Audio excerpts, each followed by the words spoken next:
This is Mark Thomas with IntellectualsDC here at the National Geographic building in downtown DC at an event hosted by PathNorth, an organization for business leaders and CEOs in the area. So join us as we find out a little bit more about this event and meet many of the CEOs and other VIPs in attendance tonight.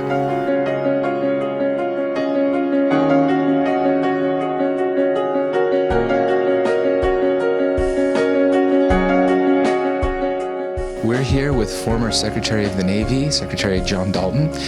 Secretary Dalton, tell us, what was probably one of the biggest challenges that you faced when you were Secretary of the Navy?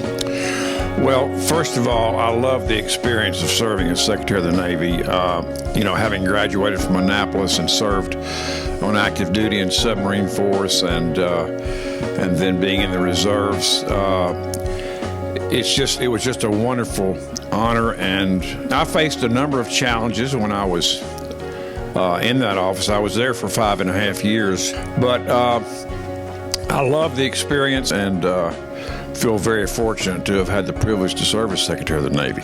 Way back when you started your military service, did you ever think that you would end up becoming Secretary of the Navy? No, that thought never crossed my mind, and really,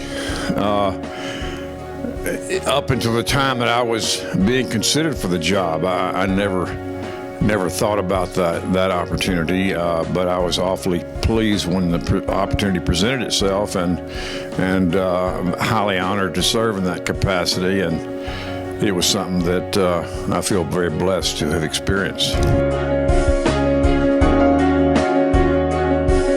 We're currently here with Mr. Dirk Junge, Chairman of Pitcairn Trust Company. Mr. Junge, tell me a little bit about Pitcairn and the challenges of running a family-owned business. Pitcairn is a multi-family office, and it has its license to advise multi-generational families through its trust company charter. You're also a part of PathNorth, and PathNorth is one of those organizations that is geared towards enriching the lives of their members. So tell me a little bit about what got you involved in PathNorth. Well, certainly, Doug is a passionate promoter of PathNorth, but right at the core, I've always been interested in leadership, and where leaders come together, there's often opportunities to do great work, network together. So I was certainly struck by Doug's passion initially, but as I became more involved in PathNorth, I saw that not only did it have opportunity to do good for others, but it also has helped me a great deal. So PathNorth to me is a network in motion for doing good. So we're here with Mr. Bill Milliken, founder of Communities in Schools. Mr. Milliken, tell us a little bit about your organization. What inspired you to found it?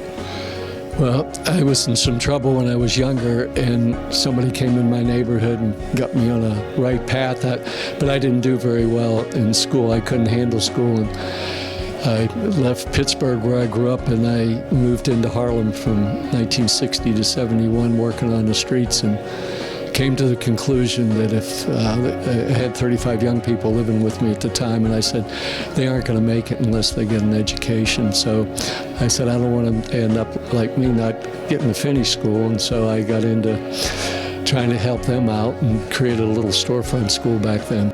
You deal with a lot of at-risk young people. What would you tell those young people that is a definition of success for you, and how would you like to be remembered?